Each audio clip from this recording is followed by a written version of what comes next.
Hello, Barbara here, and welcome to another episode of Lessons from Leaders. Now, today I'm really excited to share a conversation that I had with Amanda Freeman. Now, Amanda is a Reiki master and teacher and practitioner and runs her practice Inspire Natural Therapies from Melbourne, Australia. She works with entrepreneurs and people of all walks of life, both in Australia and internationally, offering one-to-one sessions, intensive programs, mentoring and in-person workshops on Reiki and energy healing techniques. She loves supporting her clients to heal and transform old patterns, beliefs, stuck energy and emotions so they can reconnect their intuition, inner strength and personal empowerment. She brings with her 20 years of experience and knowledge in the healing and personal development arena. Now, Amanda balances her time and energy helping others with spending time with her husband and her two daughters. So I'm so excited to be having this conversation. So let's get started. Hi, Amanda. Thank you for joining us today. Hello. Thank you for having me. Sunny Australia. We were just saying, weren't we, just before we started recording properly, that this is pretty cool, that we're at opposite ends of the earth, and here we are just having an answer like we do. I know. It's crazy. Cool. It's pretty cool. But thanks so much for joining us. So let's kick off by you telling us a bit about your journey and how you got to where you are today. Oh, it's a long story. It's a long time ago. It feels like that journey began. Well, because of the work that I do, I actually came about it through my own healing journey. So I had an injury when I was 11 in a school accident, and that led to me having a lot of chronic pain and going through a lot of treatments to try and find some relief from the pain, but also from the trauma of the event itself. And that happened at 11, and then when I was 20, someone suggested that I have a Reiki session. And so at this point, I'd tried pretty much everything under the sun and thought, well, I've got nothing to lose. And yeah, it was really, really powerful, very helpful in helping me sort of deal with some of the trauma that was underneath the surface. And most powerful of all was that in that experience, the lady who gave me the treatment said, oh, you can learn how to do this yourself. And I was like, oh, no one's ever said to me that you can sort of heal yourself before. It's always come here, buy this, pay this, I'm the only one that can fix you. A lot of, that sort of stuff. So that was really exciting. And so that sort of started my journey with Reiki. And then as I sort of worked more on my own self-healing and went through the levels of training, I found people asking me, oh, tell me more. Can I try one? Can you do it for me? And so the cycle sort of started again, where people started coming to me and asking me, can I learn this for myself and things like that. So it was, that's pretty much it. And then so accidentally, because when I started my practice, I think my kids, I can never remember how old they were. I think they were 3 and 5. So one was going to primary school, and we had a tiny little house. And so for me to give people a treatment, it was really not cool for them to come to my house. Like, it was just a bit chaotic. And I ended up, a local clinic opened up around the corner. And so I started practicing from there. And from there, as I worked with people, they wanted to then learn how to do it. And so I kept having to find master teachers for them to train with. And then eventually I went, maybe I do my master teacher training and I can, teach them how to do it. So I moved from being a practitioner to a teacher. And then, that was in 2012, I did my training, and I've been teaching. I think I taught my first class about 6 months later, and I've been teaching ever since. So that was sort of where my leadership journey, I guess, began, where I started holding space for students and teaching and things like that. And I love that. I love the fact that you had that light bulb moment way back when you first had your very first Reiki session. And it was, oh, hang on a minute, I can do this. Somebody did it for you in terms of you can learn this yourself, you can do this yourself. And then you started doing that for other people. So was it really important for you in terms of your values to start passing on that knowledge rather than just being a practitioner? Yeah, well, it was more probably the most powerful thing. Like many people, because I'd been doing it since 2010. So over that sort of 3-year period in between, I'd really got to go on people's journeys with them. And so I wanted to go all the way with them. Like I wanted to really see them in their full empowerment. So when I'd sort of send them off, like I knew they would be going to good people, but I really wanted to go on that journey with them. So it was more, well, probably a bit selfish. I wanted to share that with them because I could see how much they'd already shifted in their journey. So yeah, so that was just wanting to be part of that with them and sort of take them through the whole process felt really important, and really, yeah, it felt really aligned for me to sort of, having worked with them so deeply to that point, to be able to go, yeah, all the way through. So that was probably my inspiration, and just sort of feeling excited, I guess, about going down that, expanding my learning. Like I always love to learn new things. And so it was also another opportunity for my own personal growth to stretch myself. Because it was a bit scary going from simply holding space as a practitioner to then as a teacher. Yeah, so it was also a personal stretch, seeing, okay, is this something that is in alignment with me, and is it something I really want to do? And yeah, it turned out that it was, which was lucky. So, how do you tell the difference? Because I find this really interesting when, when we're stretching our comfort zone, or we're, excuse me, we're going on to that next level. There's that obvious resistance that we feel of, actually, this is uncomfortable, and is this right for me? But just trusting your own instincts and thinking, right, how do you tell the difference between, actually, this is just resistance and I need to move forward. I am in alignment with what I'm supposed to be doing, to actually, no, it's a bit too scary, I don't want to do it. Well, I definitely had a decent amount of resistance. I'd actually completed my level 2 training in 2005. So I'd had practitioner level for 5 years before I became a professional practitioner. So technically I was have been ready to take that training when I started my practice. Like I could have started and done my teaching and started all. So I kind of really resisted up until that point. And I think at the end, it was literally that pull in my heart of, these people are saying, we want to do it with you. We'll wait. Can you please just go and do the training? And I was like, oh, wow. Like, that's quite a gift to have people say, we really resonate with you and we really want to do this with you. We'll wait for you to do the training that you need to do to take us on that journey. So for me, I think there was just so much of a nudge from the universe, if you like, and from my clients that that I couldn't resist it anymore. But I certainly did for a good few years. Absolutely. Just no, not ready. Oh, I'm not ready. Oh, I'm not ready. And then, isn't it funny? We do that a lot, don't we? We go, no. And I was talking about the other day with somebody else, that sometimes we go, no, not ready, and we do something else, anything else, and we end up just taking the scenic route and coming back to where we started anyway. And it's like, so you might not want to do it now, but we are going to do this, so you're just going to go around the houses and come back. So do you feel that's what you did in those years when you were just resisting? Well, I think probably, I mean, probably not consciously resisting at that point, because I did have 2 young kids, and, starting up a practice is a big deal anyway. So, but once I committed to it and sort of took that leap, it was still a stretch. So I could definitely, looking back, see that there was a lot of resistance, because I just thought, who am I to take this next step, as we do. And that's, who am I to step into that? Yeah, that's a really good point, and something that I see a lot, that question of, who am I to do that? Why are people going to listen to me? What have I got to offer? What's new for me? And it's those stories that we tell ourselves, isn't it, of, why should we be doing this? Yeah. So and who's going to want to hear from us? Yeah. Exactly. What can I offer that's different from anybody else? So how did you get over that? How did you then step up? I think for me, because it was such a pull from my heart, and by that point I had, sort of heavily invested in the journey of the people I was working with, and I really wanted to hold that space. But also because of the nature of the work I do, I have a lot of tools at my disposal to move through those sort of blocks. When I have that awareness, I can go, okay, I'll go and do a healing on it. I'll go and shift what's underlying this, what's holding me back.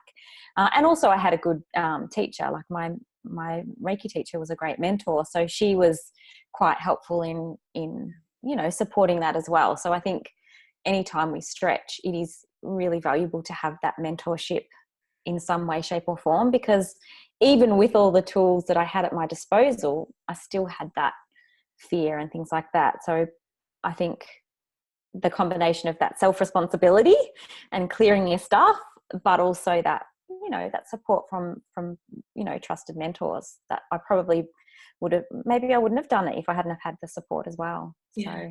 So important, isn't it? And you don't have to go it alone. It's about finding that person or people, that support mechanism that will take you through it and believe in you and get you to that next level. So definitely. So speaking of your mentor then, who do you think has had the most impact on your journey? Was it that person or is it somebody else? Well, that's probably twofold. So in terms of teacher mentors, like my teacher, I started working with her. She was actually the second teacher I trained with, because I had moved away location-wise from the teacher that I trained with in 2000. So when I did my next level 5 years later, I was doing it with a different teacher. And I'm still in touch with her today. So she's actually retired from practice, but she's still someone I touch base with and, catch up every now and then with some other students that she trained sort of over a long period of time. And I think having that long-term like mentorship and having someone to look up to was really so dedicated to her Reiki practice and her students and her clients was really invaluable. So I think, I was very lucky to have such a dedicated teacher who invested so much of her time and energy.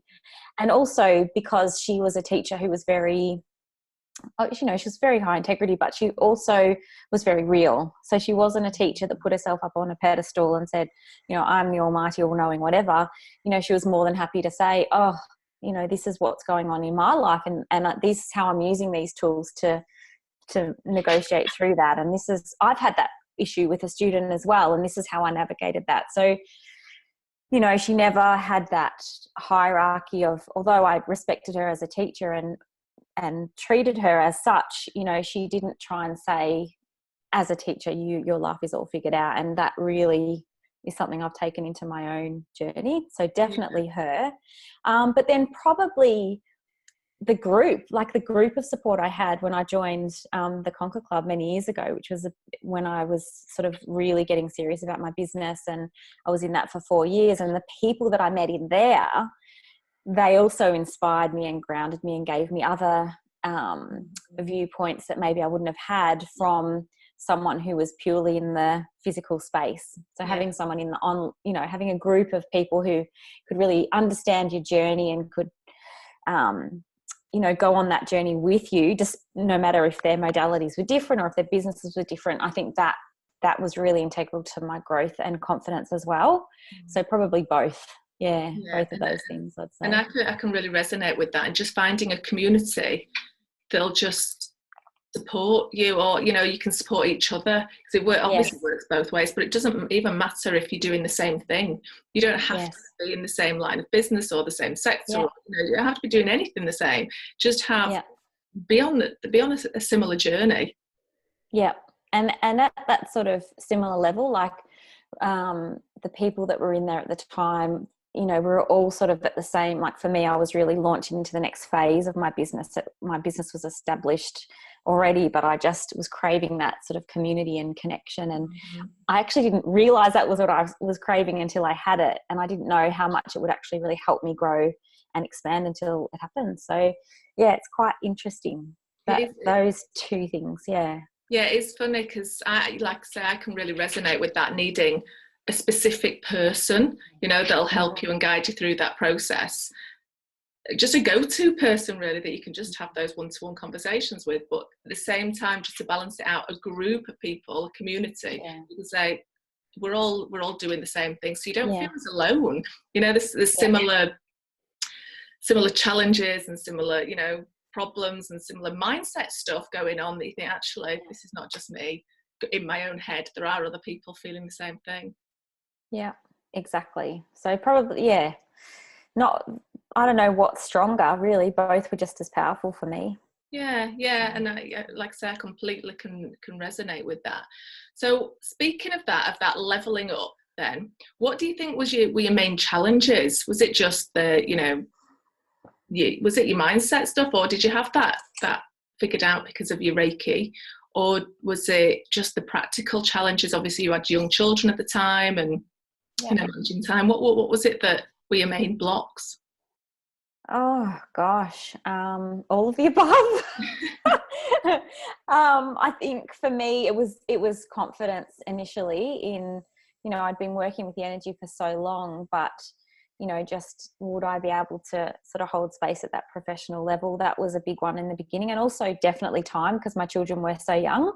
As they got older and my business was established, I was at, and they were at school and things like that, it was a lot easier to manage. And these days it's, they're 12 and 14 now. So it's a lot easier to negotiate all of that.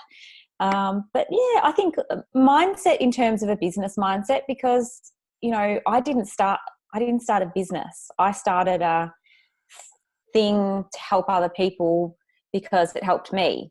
Actually, wasn't until I sort of booked this room and started working there that I then started attending business marketing, how to set up your business, I quite honestly, my mission was never to be a business owner or have a business. It just sort of literally evolved.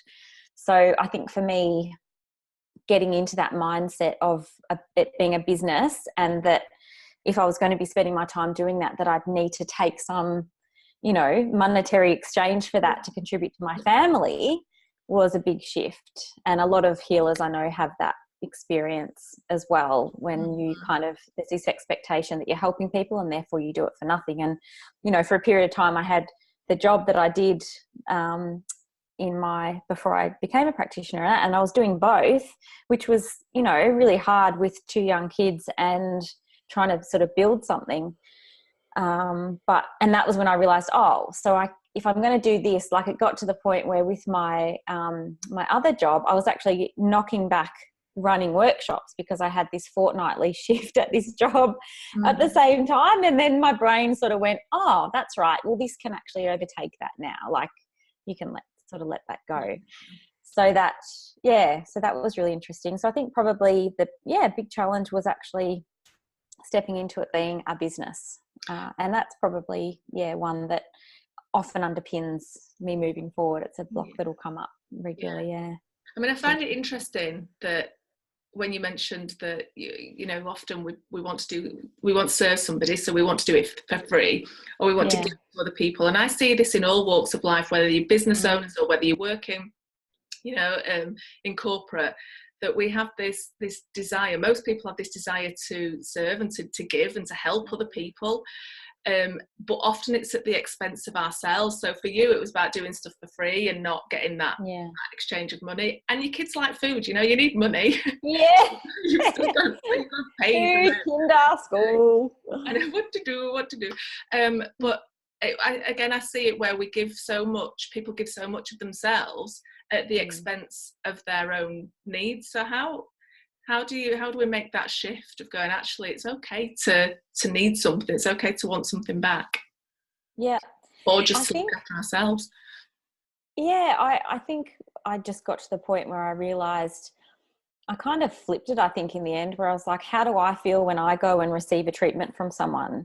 If they were to say this is for free, how do I feel? Well, you don't feel like maybe it's a very good service, perhaps, that they're, that you don't have to pay anything. And secondly, if you really respect and honour that person's work, it doesn't feel right because they're making time for you, and they've also got a house and children and need to buy food, all of the above. And so I think flipping it that way and going, well, how do I feel when I have a service? I don't go into Safeway, I don't know, Woolworths, and say I want that and not pay for it. So it was really just wrapping my head around, just because I never intended it to be a business doesn't mean that I can't now do that. And one way I've sort of worked around that in terms of giving back is I do a proportion of all of my services goes directly to a charity that I nominate each year. And so that's really helped.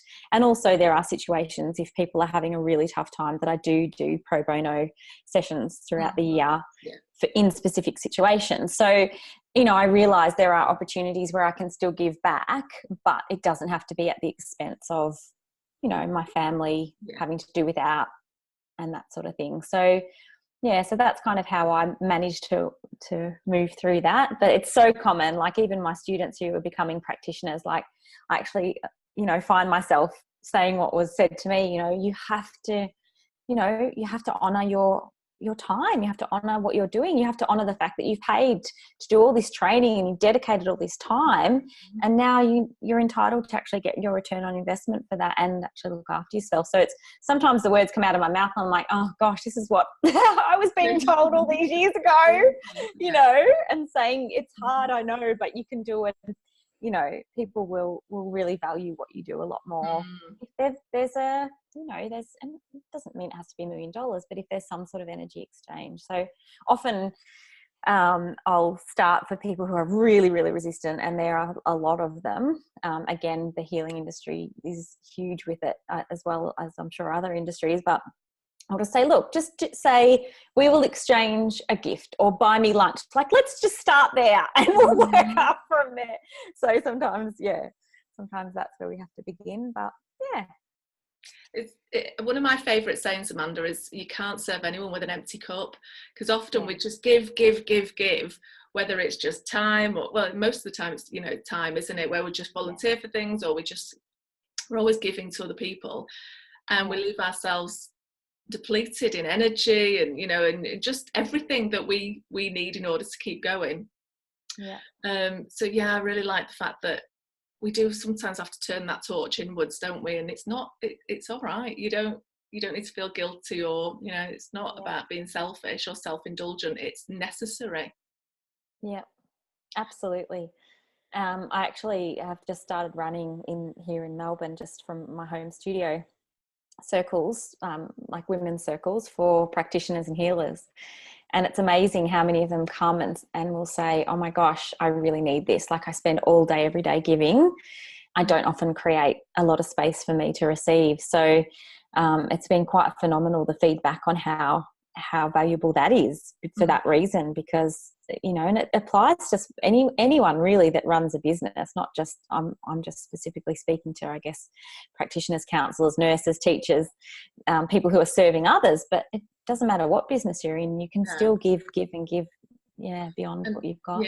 And like I say, I see it all the time where people just give constantly from the second that they get up to sorry, that was my alarm going off. I thought it was me as well. No, it's mine, sorry. It's all right. From the second they get up to the second they go to bed, you know, every ounce of their day is just, everybody and everything comes before their own needs, their kids, their, you know, their families, their husbands, even their housework. You know, I'll just do this before I do this. I'll just do this, you know, fill the dishwasher before I do this. And they're at the bottom of their own pecking order. So it'd be lovely just to encourage people to just look after yourself, and then you've got energy. You can do what you need for everybody else. Absolutely. So what do you think? We're talking about leadership in a roundabout way, but what do you think are the biggest skills, or the most important skills that you see, that you think that you need to level up? As a leader, do you mean? Or just to level up and be and achieve your potential? I think definitely you need to be willing to learn new skills, and you need to learn what the new skills are that you need to learn. That's hard though, isn't it? How do you don't know what you don't know? Yeah, so being sort of open to having that reflected back to you until you can kind of ping what it is you need to learn. Definitely. Surround yourself by good people, I think. You know, I know when I first started my business, I did this course. This guy, he was supposed to be like this guru. He referred to himself as a guru, so that should have been a red flag right there and then. And, you know, he talked about himself in the third person, and, you know, it was not good. And that really sort of threw me off and kind of made me go, oh, I'm just going to like stay in my own little shell and just follow my own sort of breadcrumbs, which was good to a point. But I think you definitely do need to, you know, reach out to supports that are specific to the needs that you have, I guess. Yeah. So that's probably, Okay, right, let's do a bit of a quick fire round. I like to do this every so often just so people can learn a little bit more. Put me on the spot. Put you on the spot, hot seat. Okay, are you a morning person or an evening, an owl or a lark? Oh, it can depend. Oh, really? Do you If switch? I'm on holidays, if I'm like no schedule, like school holidays or something where we don't have any huge plans, I will be a night owl because I find my mind's quite active and whatever. However, on school days and things like that, I'm more of a morning person because if I wake up before everyone else, I get a bit of time to do what I need to do or escape to the local pool or whatever before anyone's even up. So do you get up quite a lot before everybody else then? Because if you've got a chance to go for a swim. Yeah, usually I'll probably get up at about 6, and my kids used to get up at 7, so I'd often have time to get up and go for a swim at the local pool and what have you. However, now everyone's getting up at 6:30, so I'm still getting up at 6. I haven't been able to nudge it much further than that, so I try and time it with the day when hubby can, you know, get the kids up and running if I'm going to duck out. So. Oh, you see, I have this fantasy of being a morning person. I read an article the other day of somebody that switched and started getting up at 5 a.m. It feels a bit too painful for me, but maybe we'll try. I don't know. No, I don't know that I'll ever get to 5 a.m. either. I love the idea of it. I really do. But I think that essentially probably gives it away that I'm more a night person. By nature. Otherwise, I'd be able to say, 5. Yes, 5's lovely. I can't. Rise 6 o'clock is it. I can't get up earlier than that. I'm only getting up at 5 if there's a plane to catch, you know, if I'm going somewhere. But not. Yeah.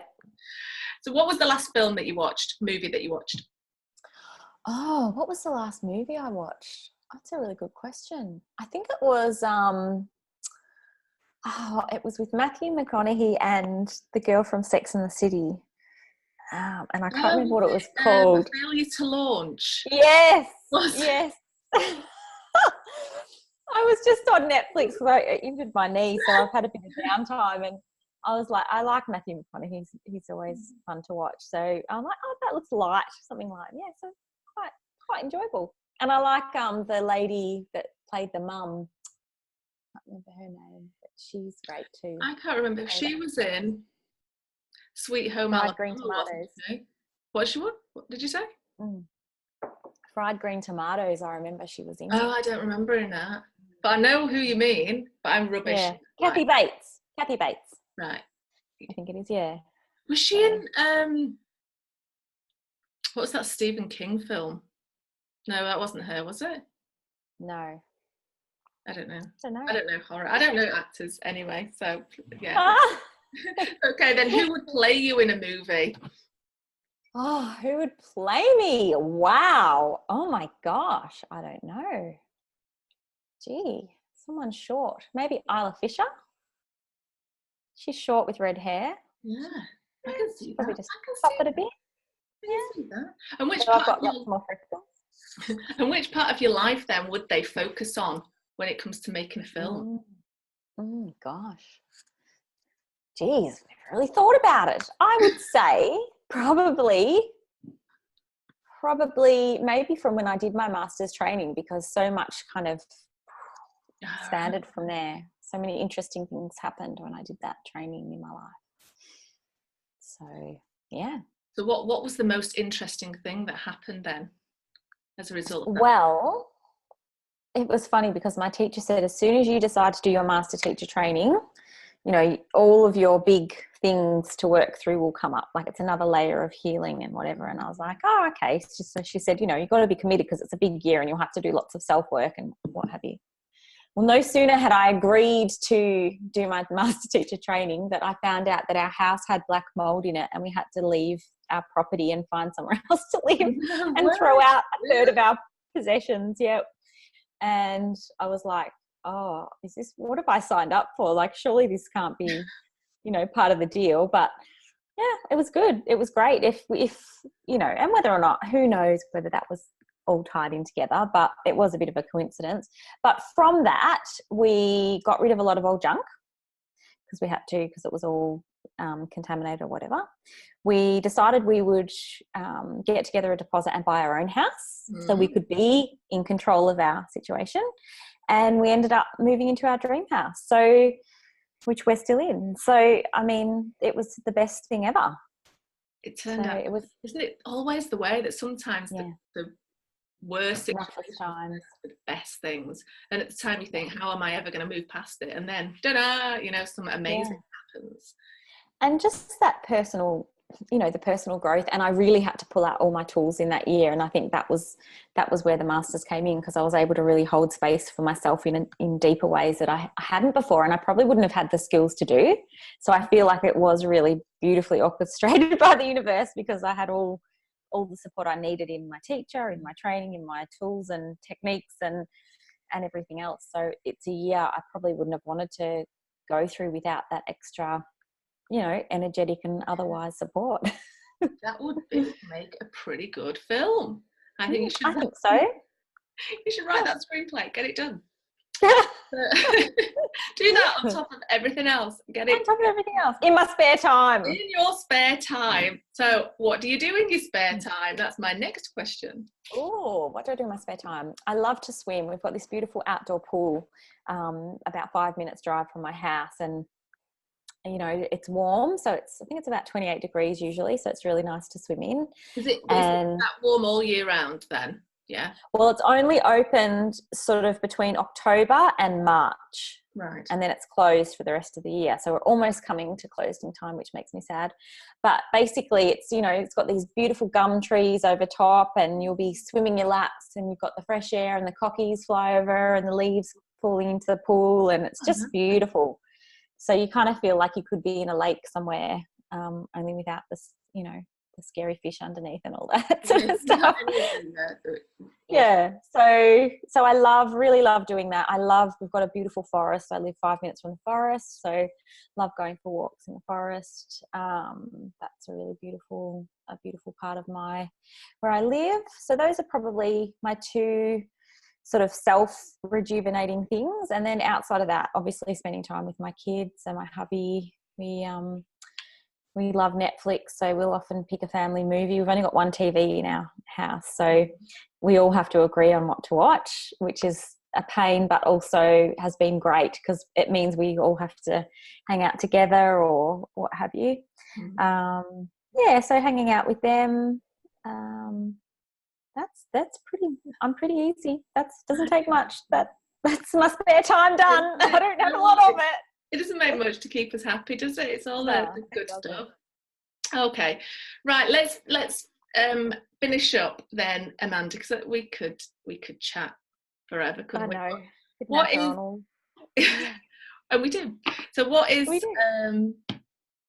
If you had one book or podcast or blog or anything that you think actually people should be reading this because it's good, it's full of good stuff, what would you recommend? I really loved Braving the Wilderness by Brené Brown. Really loved that book. And what was their other one? Daring to Lead, or Dare to Lead is the one that... that's the one I've got to read. I haven't read that yet. I really want to read that. This one. But yeah, Braving the Wilderness, and there was another one of hers, I can't remember what it was, but really resonated with that. A lot of the things she talked about, I think it was in Braving the Wilderness, is a lot of the principles that I teach with my students and things like that resilience and that noticing and acknowledging and then working on and healing, you know, I just was reading it going, this is just like all the teachings I've been working with for years, just in it from another viewpoint, you know, with statistics to back it up. And yeah, it was really beautiful. And I do love her work because she's very authentic. But she's also got that backup of the research, which definitely, yeah, you know, most of us don't do or can't be, you know, we haven't got that's her job, to find all of that good stuff. But yeah, I love Brené Brown as well, and I do recommend a lot of her books to people.